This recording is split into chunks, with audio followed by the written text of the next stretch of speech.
My name is Wendy Perlman. I'm the Interim Director of the Middle East and North Africa Studies Program here at Northwestern. So welcome to our 6th installment of our joint speaker series, co-sponsored by MENA, by the Crown Center, and by the Buffett Institute. Our series has aimed to empower the Northwestern community with knowledge and context about early history as essential to understand Israel and Palestine, both then and now. Videos of all of our past lectures are or will be available on the Buffett website and the Buffett YouTube channel. In these past lectures, we have learned about religious coexistence in late Ottoman Palestine and how European interventions in World War I transformed the area. We learned about the emergence of and variation within Zionism and the development of Palestinian Arab national thought and mobilization. These topics set the scene for our last lecture, which explored the 1948 war. The legacies of 1948 are very much with us today. But how did they immediately transform the lives of Palestinians and Israelis? Our remaining 2 lectures examine this early aftermath from these 2 perspectives. In our final lecture, which will be next Wednesday at 5 p.m. in the Noor Center, our colleague Mayan Hillel will consider Jews from the Arab world and their experiences before and after Israeli statehood. Thank you, Wendy. Hi, everyone. Welcome to our 5th installment.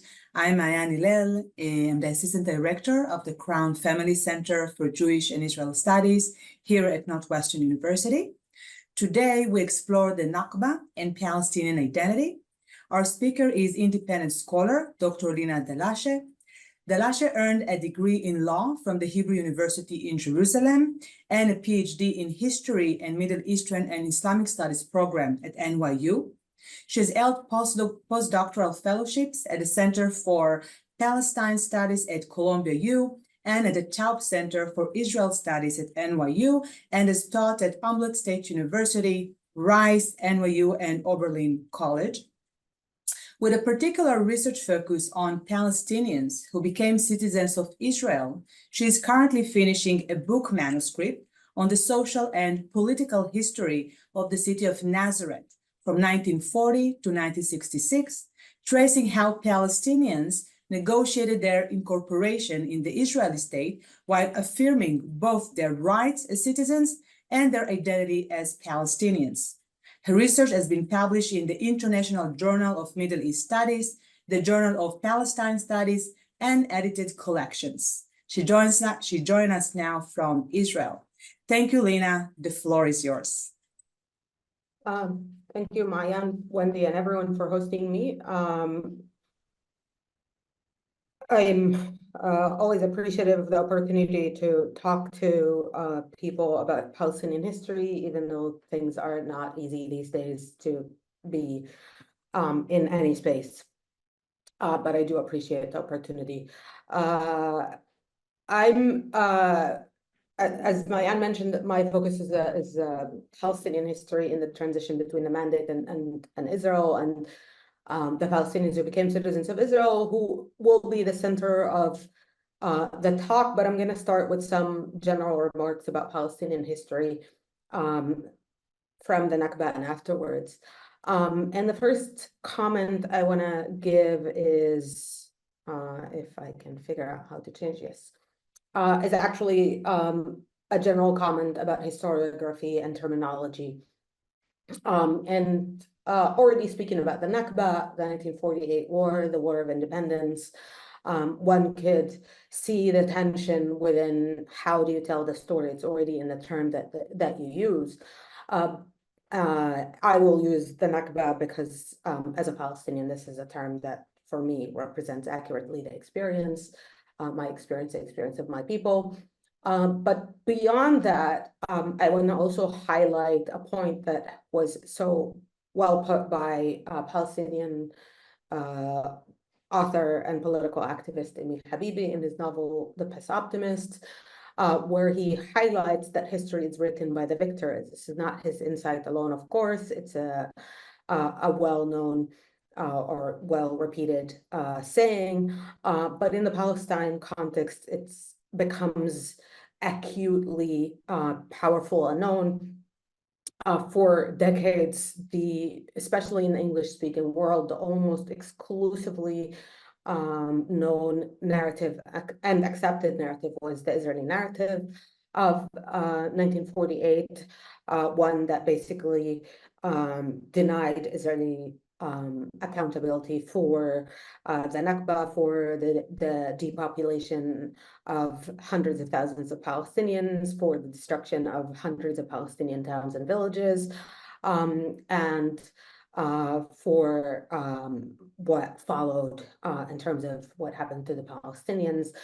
The discourse has shifted in recent years, in the past 3 decades, let's say, and the beginning of this shift was very much in tandem with the power structures in this conflict, as the first challenge to be taken seriously extensively in the West, in the English-speaking world, to the Israeli narrative was by Israeli, what it was called the new historians, who basically questioned the Israeli official narrative in almost all of its aspect. But I highlight this to say that the narrative that I'm presenting today is one that builds on critical scholarship that has challenged this narrative, and in some parts of it, probably not familiar or not accepted, but are ones that I call on all of us to take very seriously, because it is time to move past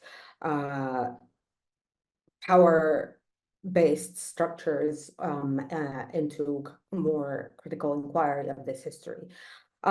So I understand that there was already a lecture about the Nakba itself in this series, so I'm not going to linger there, but we'll move on to talk about what happens afterwards. And the Palestinian experience or the Palestinian reality post-1948, post-Nakba, became a fractured experience that since then has actually not re-merged into one experience, and has consistently been divided into what we could consider 3 parts. It also has subcategories within each of it. But within historic Palestine, Palestinians who remained within historic Palestine, outside of what became the state of Israel, outside the armistice line, in the West Bank and Gaza Strip, they had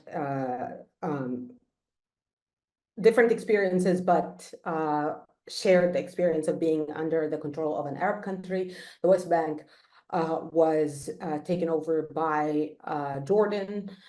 Jordan had aspirations to annex the Arab part of Palestine already before and during the war, and had in fact been in what Avi Shlam called collusion with the British authorities and the Zionists for that. And the early years of its rule in the West Bank were shaped by such aspiration.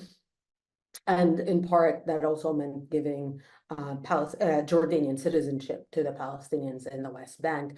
The Gaza Strip came under Egyptian control. Egypt controlled it very much in a military control format as an entity, did not try to annex it, did not give citizenship to the Palestinians there. But that was the structure that lasted until 1967, when Israel occupied the West Bank and Gaza Strip, including East Jerusalem, and has been since then controlling them.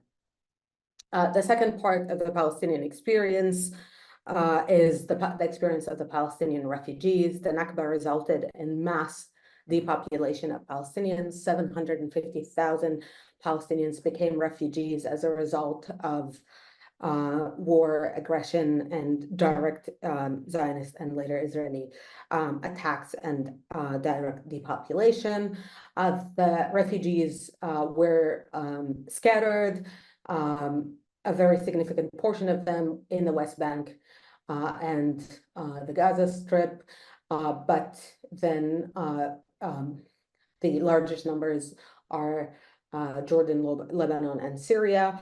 The refugee experience has been one marked by, in almost all the cases, as I mentioned, Jordan is an exception because it gave citizenship, but in all the other cases, there has been political exclusion of the Palestinian refugees within the state structures. Palestinians have been treated in various ways, but by and large, as outsider. The extreme is Lebanon, where they were fully excluded from the system, prevented from buying property, prevented from, at some point, 79 types of jobs. And this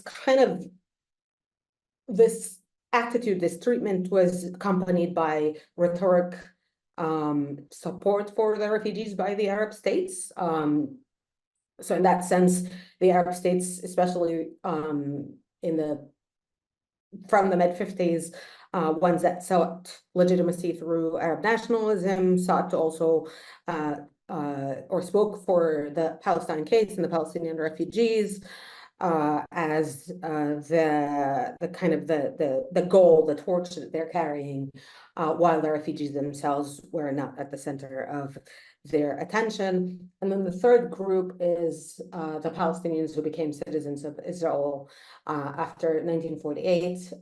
They remained in the 78% of historic Palestine, the armistice line borders, and they were gathered in or centered in the Galilee, the Triangle, the area adjacent to the West Bank, and the Nakba Negev, the area in the south, and I will speak about them in more details later. But this brief overview kind of gives an idea of this very diverse developing experience of Palestinians since 1948.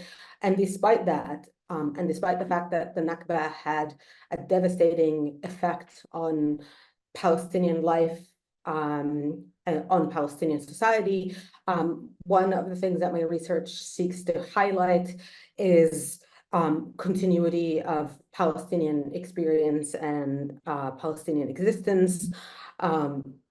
I show that through my work on Nazareth, on Palestinians that became citizens of Israel.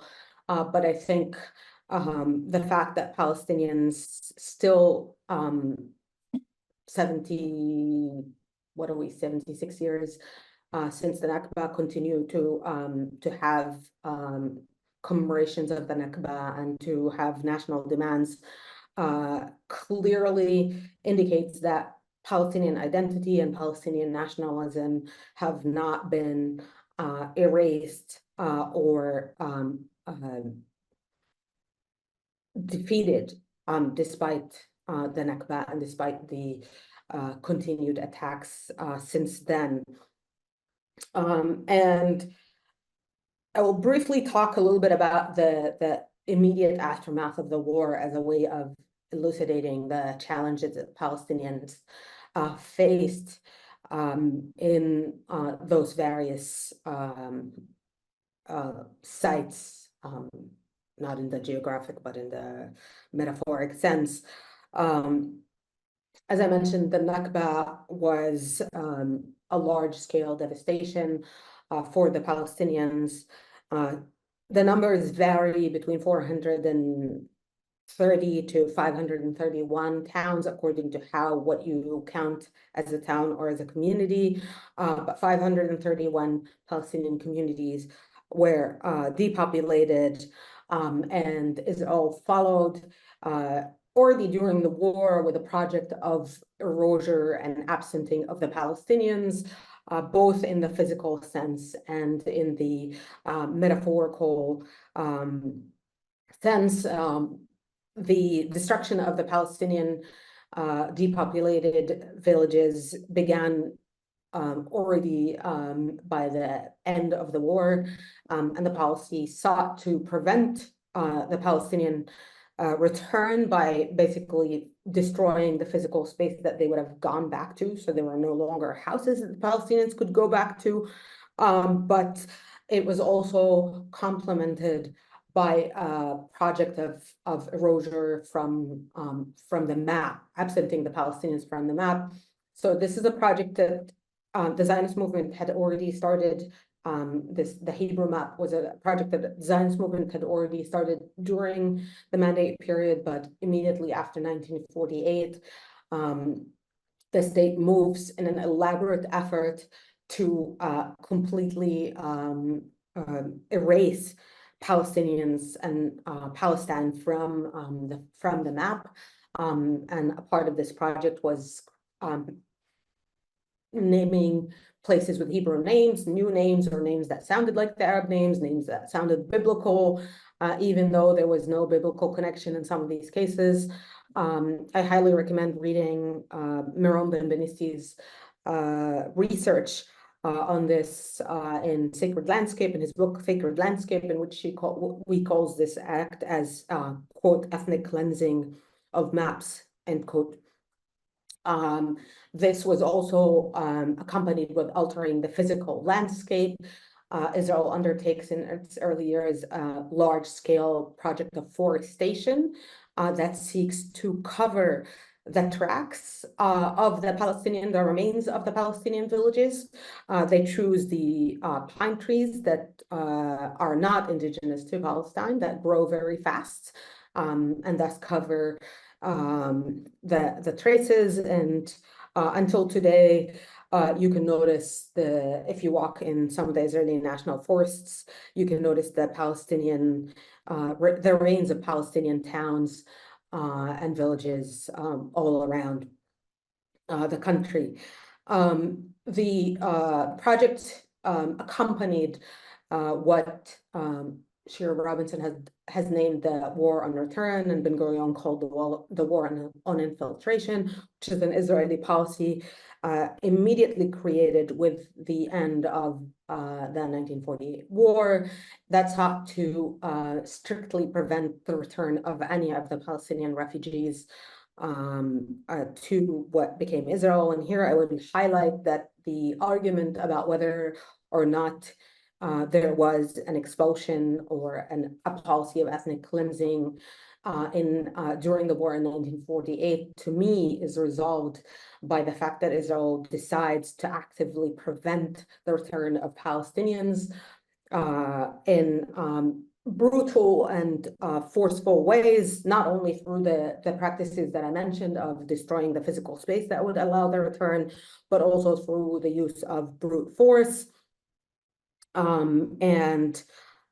This process continues for years, while Palestinians also in return continue a process of attempting return through sneaking in through the border, initially through processes or through simple acts of individual attempts to return, sneaking in through the borders, to return to their towns, to reunite with their families. Many Palestinian families found themselves trapped on the two sides of the border.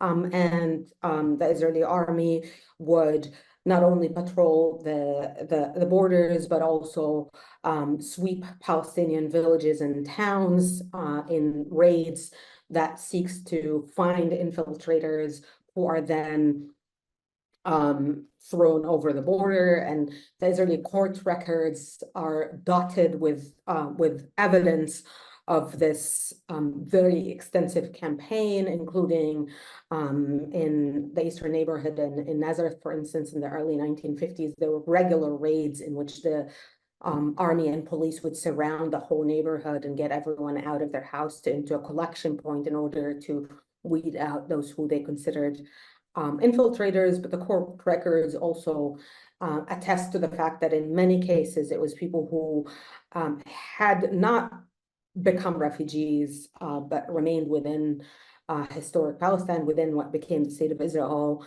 but did not have the documentation, and they were still being expelled as a part of an ongoing expulsion process.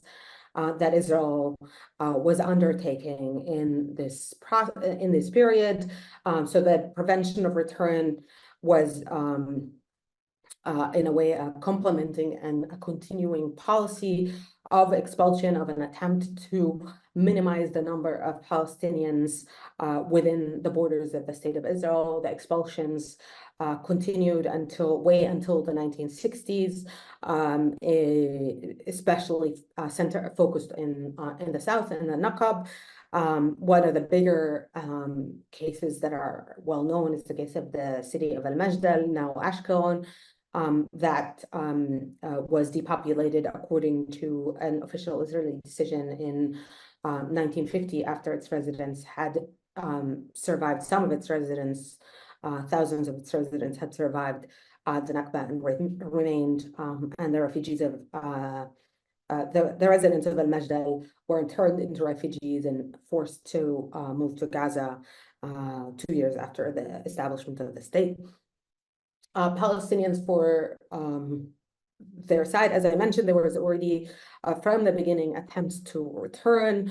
The attempts to sneak back to Palestine were then followed by the beginning of a process of resistance through the border, through the creation of paramilitary groups called the Fidaiyin,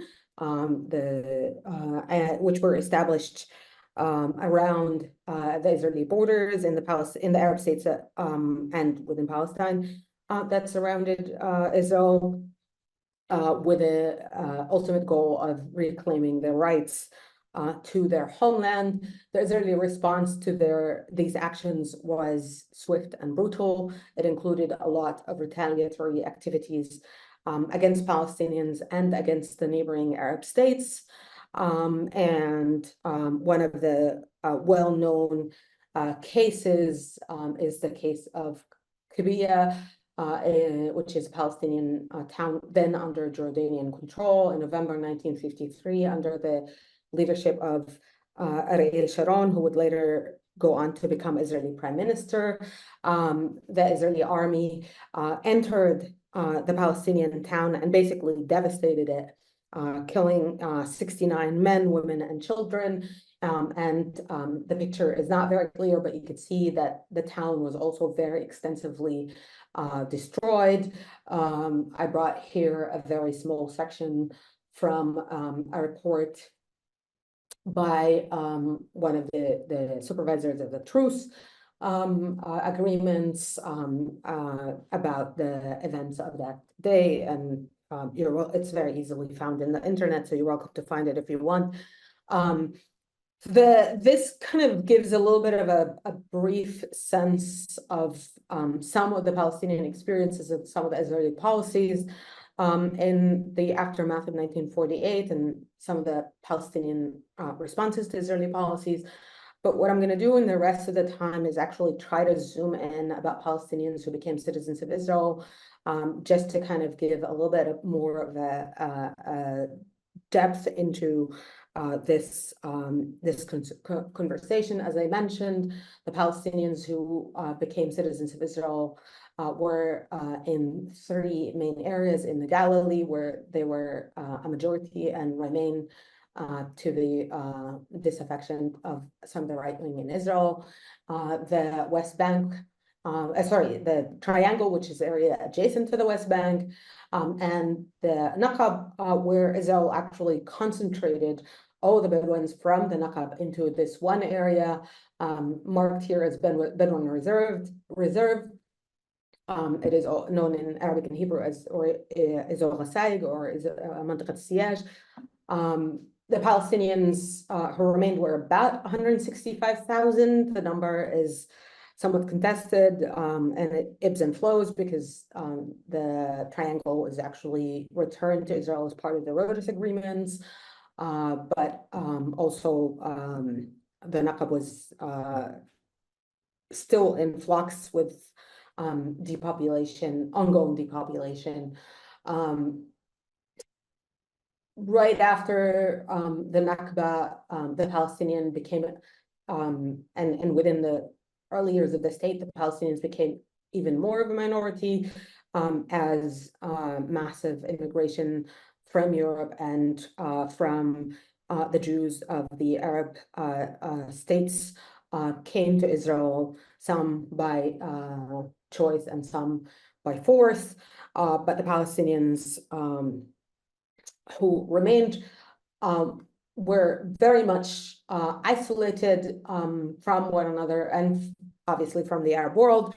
They were also not only a minority, but mostly a leaderless minority, as the greater part of the Palestinian political class, that is, the Palestinian leaders, political leaders, intellectuals, urban population, had become refugees. And this population finds itself almost immediately under brutal military regime enforced by the Israeli state in October 1948 and lasting until December 1966.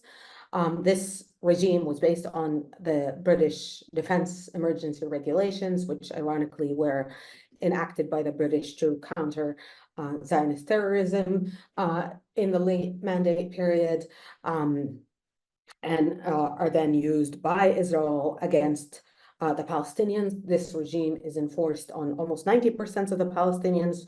Basically, all the Palestinians who lived in towns that were and cities that were not mixed fell under the regime because the regime had a geographic enforcement. The regime meant basically that the Palestinians' lives were fully subjected to the military regime. It enforced great restrictions on movements, which compelled Palestinians to obtain permits to enter or leave their areas, not only to Jewish areas, but among Palestinian areas. The military governor held tight control over Palestinian lives extensively. He could banish individuals from their homes, detain them without charges. He could declare territories as closed to the public. And the accumulative effects of the military regime were very significant. One of the goals and successes in some ways of the military regime was extensive land confiscation. The Israeli government moved on from its first days to take control of as much as possible of Palestinian lands, initially even in acts that were illegal according to Israeli law. And with the years, Israel was able to enact more and more laws that allowed the transfer of land from Palestinian ownership to state and exclusively Jewish ownership. The military regime, by closing extensive areas, was able to or was assisted in this process, including through the prevention of the return of the internally displaced Palestinians. Those are the Palestinians who remained inside Israel but were forced out of their towns and villages and lived nearby. So one of the well-known cases is the cases of Safuriya. Safuriya is was a large Palestinian town near Nazareth. Its population was depopulated in July 1948 and ended up settling in Nazareth in a neighborhood called Safafre, the neighborhood of Safuriya, which actually overlooks their original town, the original Safuriya, but the military government was one of the tools that prevented them from being able to return to this area. And internal refugees were a significant story among Palestinians. Some 30% of the Palestinians who became citizens of Israel actually were IDPs, internally displaced people. The military government also controlled the labor market and economy. In the early years of the State of Israel, there was a shortage of work and there was an influx of refugees, and the permit regime was used to control the possibility of Palestinians of reaching the labor market in Israel. And since the vast majority of Palestinian agricultural land was confiscated and the Palestinian society was still largely an agrarian society, this also meant the Palestinian economy was made into extremely dependent on the Israeli Jewish economy. The governing party, Mapai, the labor Zionist leadership of the Yishuv and later Israel, also used the military regime as a tool to bolster its electoral performance. The regime was used by government-affiliated or Mapai-affiliated officers to entice and pressure Palestinians to vote for the government party or the satellite parties that surrounded it. And in fact, this was by some point quite well known, and it was a part of the reason why even Herut, the right-wing party predecessor to the Likud, actually by 1955 was opposing the military government.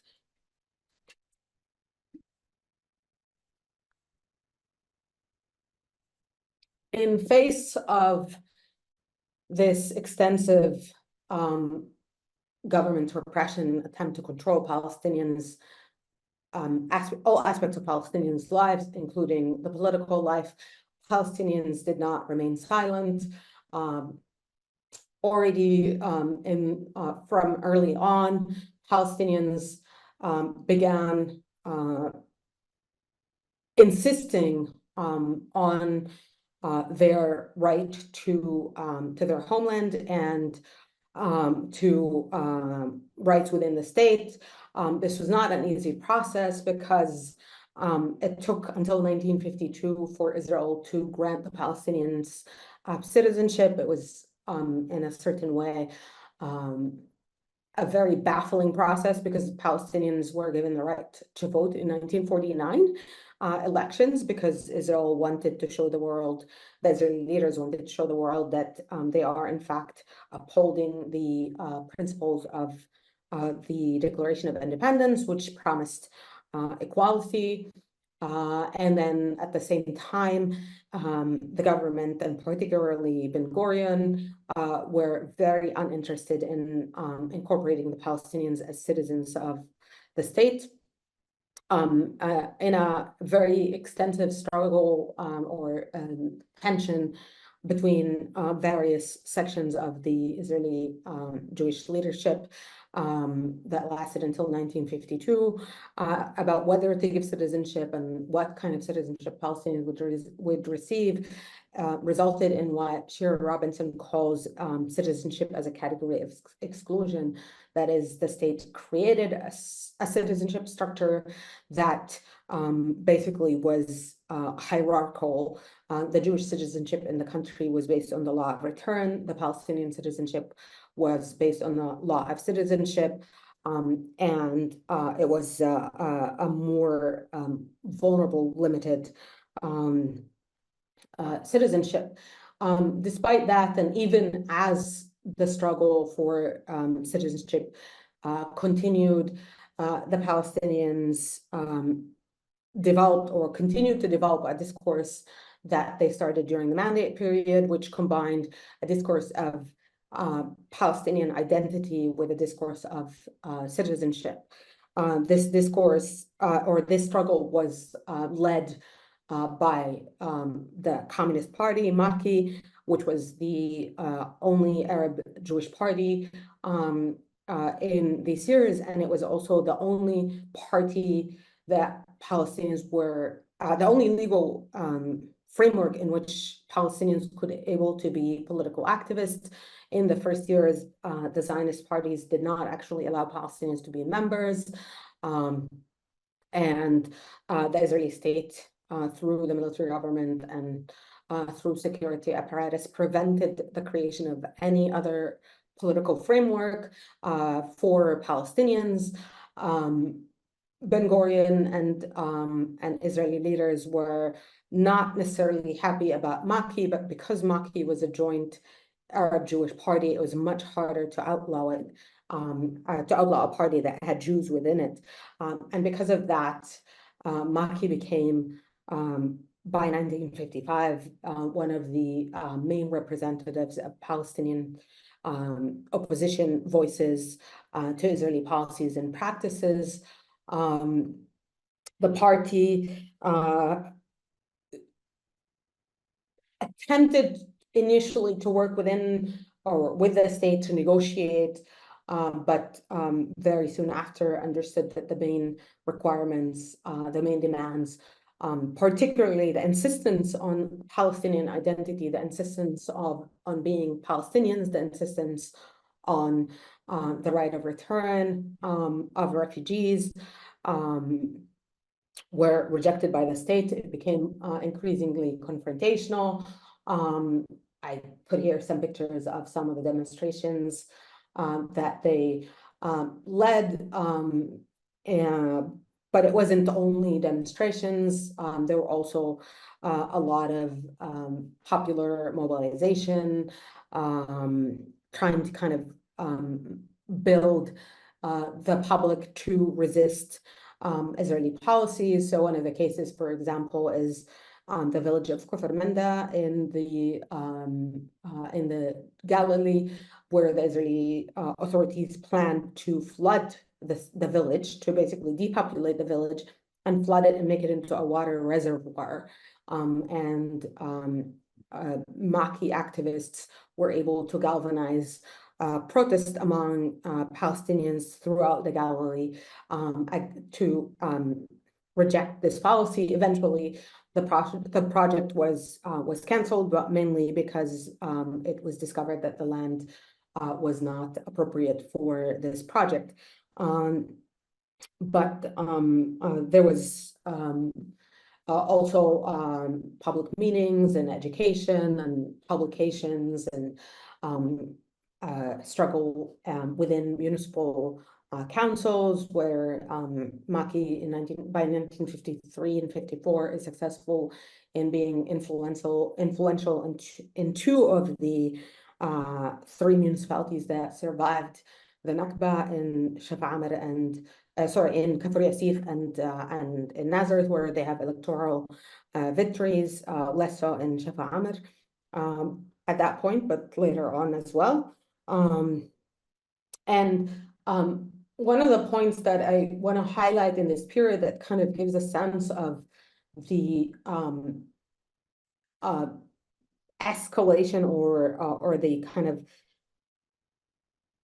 increasing confrontation between Palestinians and the state centering around the Palestinian identity is the events of May Day 1958. In May Day, in 1958, the Israeli independence celebrations and May Day fell very close to each other. In the 10-year anniversary of the State of Israel of independence, the Israeli state wanted to hold extensive celebrations, including among Palestinians, including in Palestinian towns, in basically spectacles of sovereignty and control, that the state wanted to basically show who controls the situation. The communists resisted and tried to oppose holding the celebration in Nazareth, and also insisted on having a large demonstration for May Day, which was traditional in Nazareth at this point. The Israeli authorities prevented or did not refuse to give a permit, then actually surrounded the town, tried to prevent people from getting there, banished people, arrested people, and still thousands of people arrived to Nazareth. There were large demonstration and clashes with the Israeli army, and mass arrests. Hundreds of people were arrested in that day and the days that followed.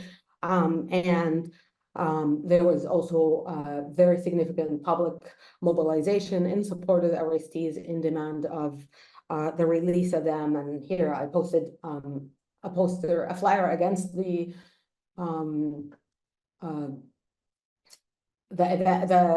celebrations, but also one of the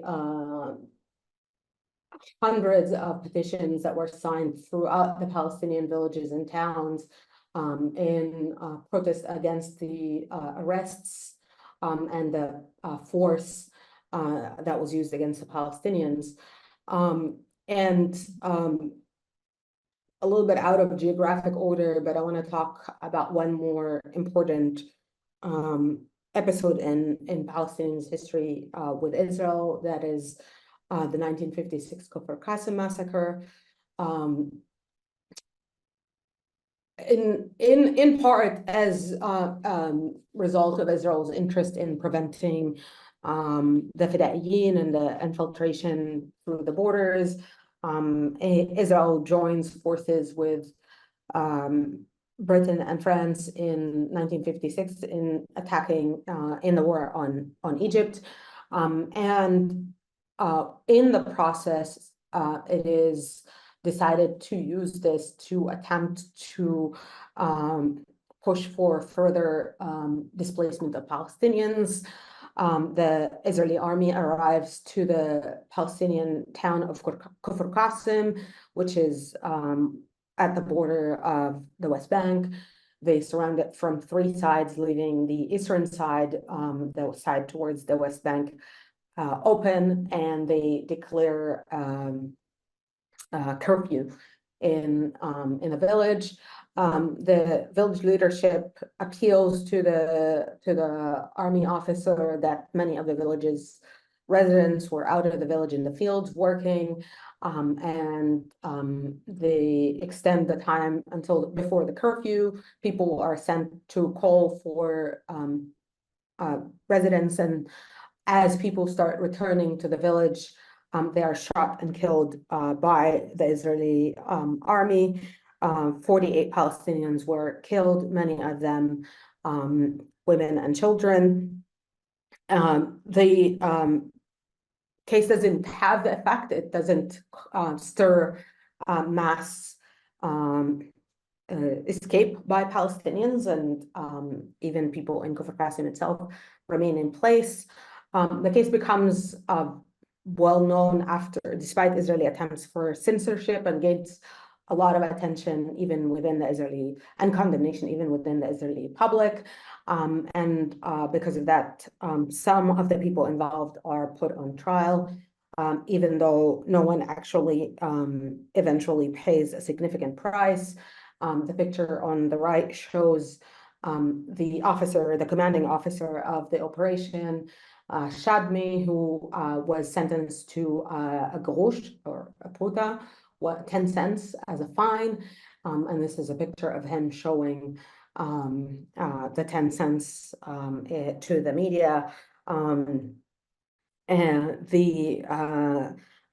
some of the other officers were sentenced to varying prison sentences, but eventually by November 1959, the last of them had been released after an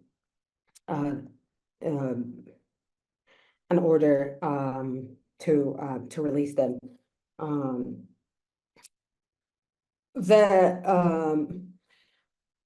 The reason I wanted to end here is because Kfar Qasim becomes another shaping episode in the relationship between Israel and the Palestinians.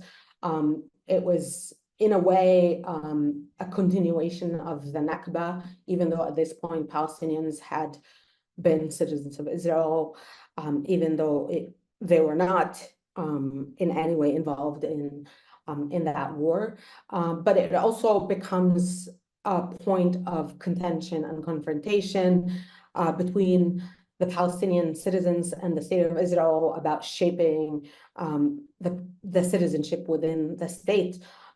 For the years that followed, the Israeli state consistently attempted to prevent the commemoration of the massacre in Kfar Qasim, whereas the Palestinian public, led by Maki, but not exclusively, repeatedly worked to defy this and hold commemorations. Kfar Qasim itself had small, intimate commemorations, except in November 1957, the picture that you see when the Israeli authorities actually forced a sulha, a peacemaking process ceremony or a conciliation ceremony on the village as a part of combating the image. But for Palestinians throughout Palestine, throughout Israel, the contention, the commemoration events became points of contention about highlighting their Palestinian identity and their insistence on their Palestinian identity as part of their citizenship within Israel. So the discourse, the narrative that is developed in these years, which builds, I argue in my book, on practices during the mandate period, is one that insists on a Palestinian citizenship within the state based on their rights as a Palestinian collective and on their identity as Palestinians. This continues until 1967 when Israel occupies the West Bank and the Gaza Strip, and Palestinians who became citizens of Israel are finally able to meet Palestinians from other Palestinians from historic Palestine, as well as people from the Arab world, where more and more lines of reformulating and reshaping the Palestinian identity in ways that deal, that on the one hand, hold to the historical claim and to the Palestinian nationalist narrative, but also try to adopt and adapt to the ongoing Palestinian reality of the time, and this reformulation or re-expression of Palestinian identity and solidarity across the three sites of Palestinian identity continues to happen until today. Thank you.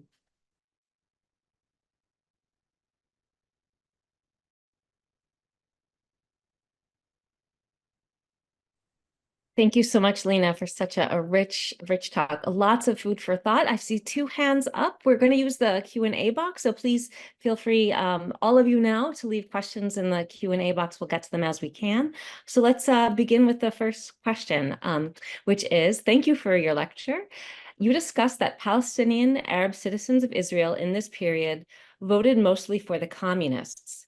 How long did this trend last before the formation of the Arab Joint List in the Knesset? Or maybe you can walk us through various kinds of political parties before we get to the Joint List. Yeah, exactly. Great question out there. Thank you. This is a great question. I want to clarify first that not most people voted for the communists, but the communists gained significant support, and they were the main party to represent the Palestinians. So it's a little bit of a different thing, but because in terms of voting patterns, it's still Mapai had a very strong repressive force to use, but also it used sectarian and family-based loyalties to also get support. It is in the 1970s that the communists start actually gaining a significant amount of the vote among Palestinians. Maki, in the meantime, actually had in its own has developments. In 1965, Maki breaks into two parties. Maki, which is the Jewish-only party, which ends up falling apart after two elections, and then most of the Palestinian communists and some of the Jewish communists create a new party called Rakach. And the breaking point actually is about the policy of the Communist Party towards Palestinians and towards the Palestinian national question. In 1976, after the Land Day, Maki joins forces with other Palestinian nationalist powers to create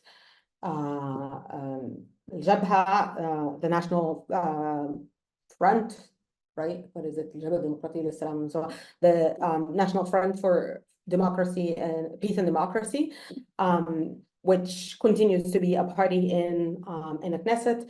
The political repression and the prevention of creation of Palestinian political frameworks is broken in the 1970s, initially with the creation of the movement Al-Ard, the movement Abna al-Balad. The movement Al-Ard is repressed in the 50s, in the late 50s and 60s, and outlawed eventually as one of the attempts to create an alternative Palestinian political structure. The first party, independent Palestinian party to emerge is in the 1980s, Taqaddumiya, the Progressive List by Mohammed Mari, who also was an activist in Al-Ard in a previous attempt. And then in the 1990s, there's Tajammu' and kind of like a more robust political scene. The Islamic Party movement also comes into the scene, and some of it at least participates in the elections. This is the formation that eventually ends up being the Joint List in the 2010s. So the Joint List, the original Joint List, was a unification of the front, so communists and their allies, Tajammu', nationalists, the Islamists, and kind of quasi-independent Ahmad Tibi, however one would really define him. And that was actually the most successful Arab political representation in the Israeli Knesset ever. That list gained 15 Knesset members, the largest number of Palestinian representatives in the Israeli Knesset. But unfortunately, that experiment failed after only one round. Now it's kind of a mini joint list with the Islamists out, with their own party. The last elections were, in a way, a representation of the political impasse that Palestinian citizens feel were with the failure of the joint list, but also with a continued impasse in the Palestinian situation in general. So the voting levels, even though there was massive campaigns to get people out to vote, barely reached 45%, which is one of the lowest in Palestinian voting history. Thank you so much. It's 70 years of political history in 5 minutes or so. Remarkable. My specialty. You know your stuff. You really know your stuff. The next question says, it's another big one. What is the relationship of the Kingdom of Jordan to the Palestinian people? And what % of the Jordanian population is Palestinian? Yeah, that's another good question. It depends who you ask. And I always love to, there's an article by Avi Shlaim about the myths of 1948, in which he writes, so Avi Shlaim is a person who basically exposed, based on archival records, that there was an agreement between the British, the Zionist movement, and the Jordanians to prevent the creation of an Arab state in the partition, and to actually annex the Arab state, basically the Arab state part to Jordan. And Avi Shlaim in that article writes that he initially had called the book something like Collusion, and then the editor pressured him, and then he says in the many years later article, he regrets not calling it because this is what it was. For many Palestinians, this is a shaping episode in the relationship of the Jordanian state. And it's not something that Palestinians discovered because Avi Shlaim told about it, because the communists, in fact, I guess I have to give a disclosure that says my next book project is about a communist. I'm fascinated by them, and that's why they keep coming up, because I know so much about them, but also because as the only legal political party, they've left us a lot of written traces, so it's much easier to understand them than a lot of the other Palestinian bodies. But the Communist in leaflet published in April 1948, in the middle of the Nakba, with occupation of Haifa, actually published a leaflet saying, we want to expel the occupying forces, i.e. the Arab forces, from Palestine, because Jordan is trying to prevent the creation of a Palestinian state. And by this point, the communists had supported partition because they believed that this is the only way to create a Palestinian state. They had been opposed to partition until that point, but at this point they had said, okay, well, better a state in part of Palestine than no state at all. And they had already understood the Jordanian plot. Jordan annexed or attempts to annex the West Bank immediately after 48. In fact, it returns the triangle to Israel in the Rhodes agreements, and then the rest of it gives citizenship. One of the first prime ministers of Jordan after 1948 was actually Palestinian, but that experiment was very short-lived. It was very clear that there was great resistance to the annexation plans and great insistence on Palestinian statehood and independence from Jordan, and the Jordanian king ends up clashing with the Palestinians already from the mid-50s, repeatedly in a process that escalates in 1970 in what Palestinians call Black September, in which the Jordanian king unleashes his army's force on Palestinian refugee camps. As the earlier slide showed, there's a very significant number of Palestinian refugee population. It is the largest Palestinian refugee population outside of historic Palestine in Jordan, and still was then and still today partially centered in refugee camps around Amman and other cities. In Black September, basically after a brutal massacre, an attack against Palestinians, the Jordanian king drives the Palestinians out of Jordan, the Palestinian National Movement out of Jordan into Lebanon. The Palestinians, the actual residents, not the political leadership, remain in Jordan. There still are, I think, about 60% of the Jordanian citizens, but they were then and continue today to insist on their status as refugees and on their identity as Palestinians. So even, I remember the first time I went to Jordan after the peace agreements in I was there in 98, we would get into taxis and ask people where they're from, and the answer would be from Ramli or from Beit Dajan or Beit Jibril or the Palestinian town they're originally from. This is the actual immediate answer, not that I come from that. You ask where you're from, and they're like, I'm from Elit. So that part of their identity remains very strong, and they remain very insistent on that. Jordan, in the meantime, has decided it's anyway troubled population and has given up any designs on incorporating them.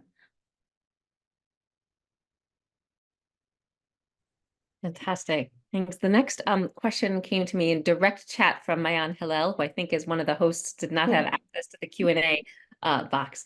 But Mayan asks, could you talk a little bit about the relationship that was created between Palestinian refugees and Palestinian citizens of Israel after 1948?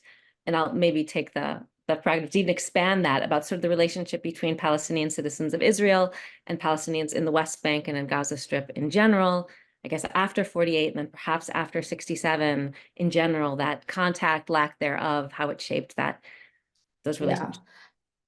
Yeah, thanks, Mayan. This is an interesting question. I mean, I think the first part of this answer is that the refugees are not exclusive to Palestinians outside of the citizenship. As I mentioned, 30% of the Palestinians who become citizens of Israel are IDPs, internally displaced Palestinians who define themselves as refugees. So they share this experience, and they are a part of the Palestinian collective, right? They're resettled in Palestinian communities. It's a part of the kind of lived experience of the Palestinians, which has also been getting a lot more attention. But even in the days of the military government, I don't know if people were watching, but last week the Palestinians in Israel had the March of Return, which has become in the past 2 decades a traditional march. But this march actually happens on Independence Day, not on Nakba Day. And Independence Day moves because it's celebrated according to the Jewish calendar. And that's because Independence Day was the one day that the restrictions of the military government were lifted. And thus the Palestinian IDPs would actually be able to go to their villages. And they developed this tradition of going to visit their villages with their kids generation after generation in order to kind of familiarize their kids with it. And I highly, highly recommend a movie by Shel Khlefe called Ma'lul Celebrates Its Destruction, exactly about this episode. So in that sense, it's important to highlight that the refugee experience for Palestinians is one that is common across the border. Between 48 and 67, the Palestinians who became citizens of Israel were very involved in the struggle for the return of the refugees, and they were presenting the demand for the return of the refugees. Many people who had families tried to not only do the political resistance, but many also tried to do the informal channels through Mapai and its middlemen, or through the Red Cross or through the church. For instance, the refugees of Al Aboun are able to return because of the intervention of the Pope, because they were Catholic. So there's all these ways in which Palestinians try to maintain contact. It's very hard because legally it is impossible to have any contact. And one of the creative ways that people kind of keep some touch is actually radio shows. There's an Israeli radio show in Arabic in these years in which people actually kind of like broadcast greetings and regards to their family members, and there's parallel ones from the Arab world, which I think someone needs to write a dissertation about. But there's actually no physical contact almost at all. Some people, communist activists, for instance, are able to travel to the Eastern Bloc for conferences and things like that, where they meet other Palestinians, other Arabs, but otherwise it's almost completely blocked. After 67, there's a very active movement across the border. Because remember, Palestine is a tiny place. Historic Palestine is a tiny place. This is people who, have been very entangled and intertwined. And then Palestinians come back looking for their homes, and it kind of reignites and restarts these relationships, and it becomes even a motif in literature. Emil Habibi writes about it. Ghassan Kanafani in Return to Haifa talks about the Palestinian family from Jaffa who returns to their home and finds another Palestinian family living in it. It's a part of the tragedy of the Palestinians who were forced out of their homes and then actually forced to live in another Palestinian's house. And in that novel, there's this beautiful scene where they had left the picture of the son who was killed in 48 of the family whose original home it is, in the house. So this family lives with a picture of a stranger basically in their home because they're waiting for the original rightful owners of the house to return and keeping his memory there. So there's definitely camaraderie and sympathies, but also experiences that develop in very different ways. So I think there's definitely we can't say that it wasn't a different experience, but I think overall, as a political line, this was and has been a part of the Palestinian demand. Fantastic. Okay, another question. Nobody's going to give you a break here. How do the Palestinian members of the Knesset handle the continuing settlement and takeover in the West Bank and other matters that give Jewish Israelis more rights than Palestinians? Do these members of Knesset handle it just by voting against these types of policies?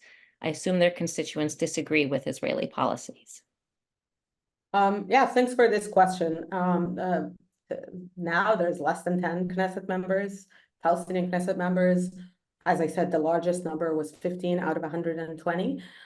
So their political power has been limited, but they have used it to mobilize for Palestinian rights, including for the communists. Definitely the political line from the 60s onwards was a two-state solution, which also was very vehemently against settlements, because the idea was, settlements are an impediment for the two-state solution. But again, their political power has been very limited.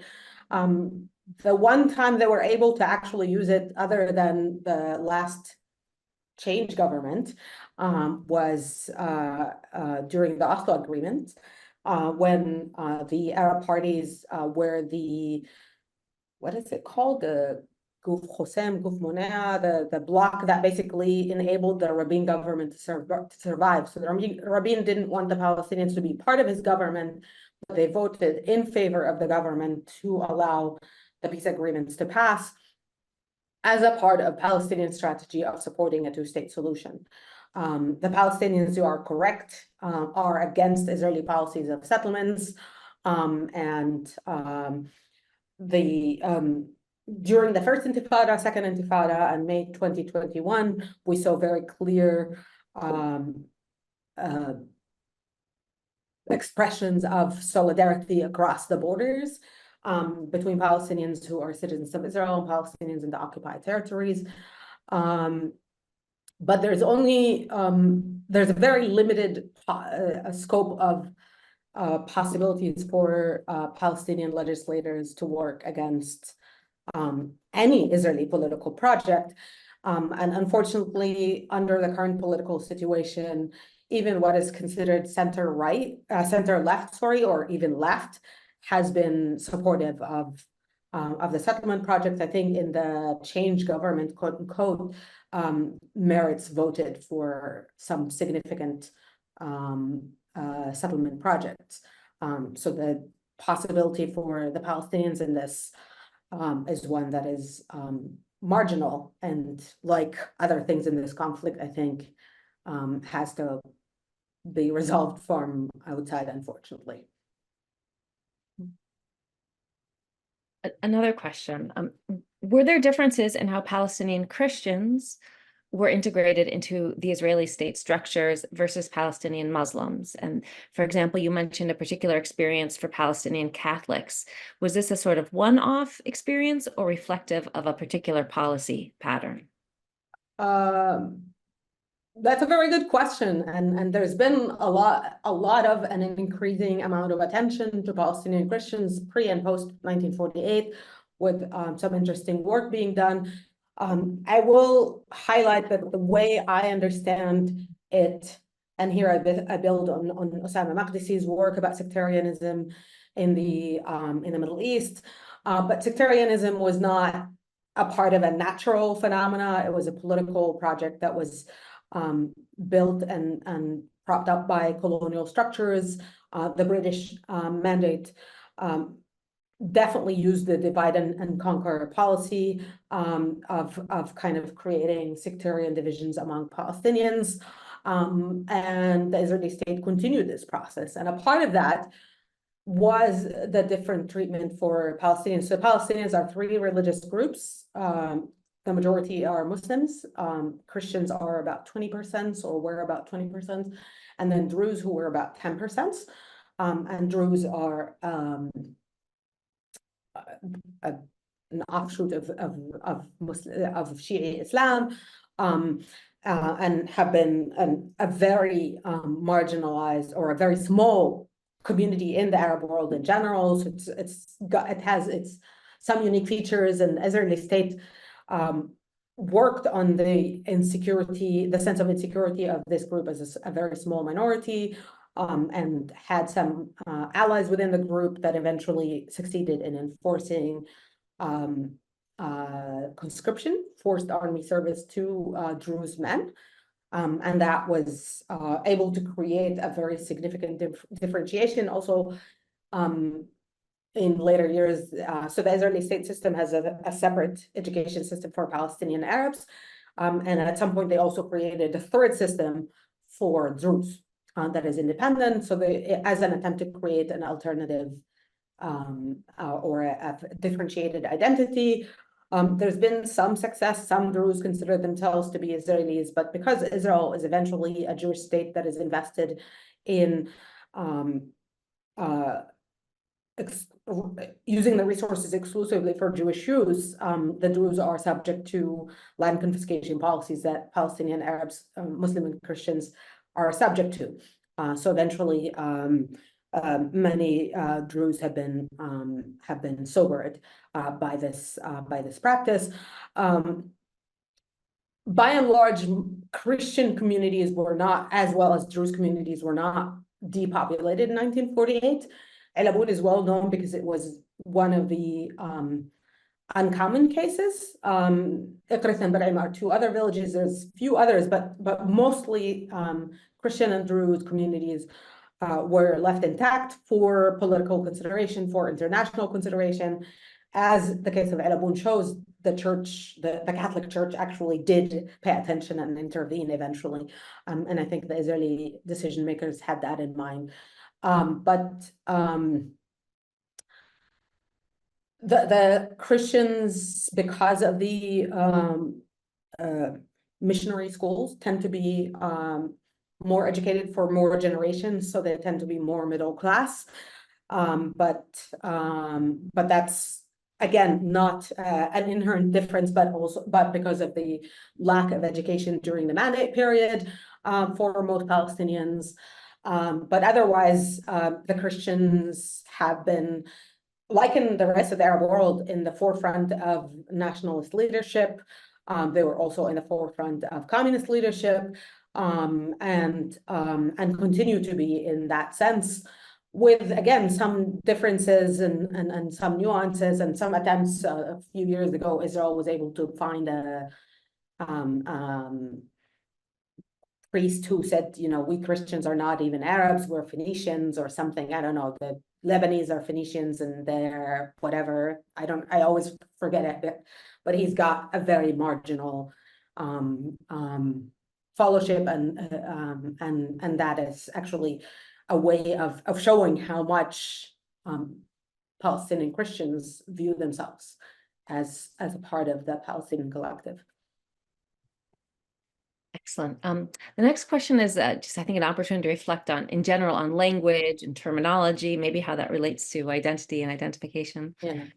Could Dr. Dallasheh reflect on motivations and reasoning for why some Palestinian citizens of Israel identify as such, as Palestinian citizens of Israel, versus some who seem to prefer the identity as, quote, Arab Israeli? Thank you. That's a very good question. So I'll start with the history, because I'm a historian and I like to put things in their historical context. The term Arab Israeli is not a natural term that grows out of its own, but Hillel Cohen's research actually shows that Israeli security apparatus had a project of creating this entity Arab Israeli that is detached from the Palestinian people and from the claims to the land. So this idea of creating, and in Israel, it's also like it becomes a more sophisticated project, because then they start talking about mi'utin rather than mi'ut. So it's not a minority, it's minorities. And it's Arabs, and it's Muslims and Christians and Bedouins and Druze and Circassians. So there's this whole process of attempting to create this identity that is very much detached from the Palestinian continuation, but also from the connection to the land. And this is where the term comes from. So it's very important to remember that. And remember, this is happening under very strict military government for the first 20 years. So the term kind of becomes part of that it's very ingrained in the education system, for instance. As I said, there's a separate education system for Palestinians in Israel, Arabic speakers, and that term is kind of very embedded within that. It's embedded basically in all government practices and actions. The word Palestinian does not actually appear in any of the curriculum. I went to school 12 years in Israeli schools. That word never made an appearance. So there's a very intense and continuous project of creating and reifying this identity of Arab Israeli as a distinct category, as an un-Palestinian category. In the 1990s, the academic literature starts developing this argument about Palestinianization and Israelization of the Israeli Arabs that is very much based on this idea that there is this identity that is Israeli and Arab, and that kind of there's an either move towards this side or that side. My research actually challenges this by arguing that Palestinian identity never went anywhere. So this Palestinianization assumes that there was kind of a hiatus between, 48 Palestinian identity went to sleep, or I don't know what, and took a vacation, and then like somehow in the 1970s and 80s it starts returning. But if you actually understand that Palestinian identity continued to be a part of the ways that Palestinians understood themselves and expressed themselves and made claims to rights, then this discussion about Palestinianization and Israelization becomes moot. With the increased political education, with the increased access to political rights and the diversity of political parties, more and more people were aware of the problematics of the terminology Arab Israelis and where it comes from and what it means and how it meant. And according to Nadim Rouhana's research in the 1990s, I want to say, the vast majority of the Palestinians define themselves as Palestinian or Arab or Palestinian Arab in Israel or citizen of Israel, but the Arab Israeli, and especially the adjective Israeli, was a minority. Since then, repeated surveys show that there is a very large majority of Palestinians who refuse to identify as Israeli. And if in Israel or citizen of Israel are usually the ways that people define themselves. There are some who are interested in integration, and the Mansour Abbas's party, the Islamist party, is actually an example. I mean, I think he actually said, I don't identify as Palestinian at some point. And they gain a lot of votes, but the votes that they gain, I argue, are not about the political identification, because he highlights two things. One is the Islamist narrative, and that unfortunately is a part of a global trend of religiosity that is paralleled. It's not only among Palestinians or Muslims, it's paralleled around the world, and a part of that, he gains votes. And another part of that is this fatigue, I think, in a certain way, and this kind of utilitarian attitude that says, we Palestinians or our Palestinian representatives have been so engulfed in this national struggle and the struggle for the liberation of Palestine and ending the occupation, that we've been, we didn't get our rights. And that didn't get us anywhere, and Palestine is anyway not liberated. So the alternative discourse basically says, well, why don't we just focus on civil, not civil rights, I guess, on practical kind of citizenship rights in the very, very material, narrowly defined way. And that appeals to some people. The fact is that this party got a lot of votes, but I think by and large, Palestinians reject that. Even people who vote for Mansour Abbas and his party reject this idea and insist that individual rights, economic rights, access should not be tied to and should not lead to a compromise on political collective rights. Excellent. That is our last question in the Q&A box. So unless someone wants to post one very quickly, you can all join me in thanking Dr. Leena Dallasheh for this really enriching and informative talk covering so much, both in depth and breadth. So thank you for that. Thank you. Thank you very much. So thank you all. I guess we'll have the virtual hearts and then signatures. You'd hear a very robust round of applause if you were here in Evanston. So we will look forward to that. And thank you so much. Here in our last talk, before you all leave, is I'm going to look at one, make sure. Our very own Mayan Hillel will talk about post-1948 transformations, #2, Arab Jews before and after Israeli statehood, at 5 p.m. on May 29th in the Norris University Center Wildcat Room. So see you all there. Thanks so much.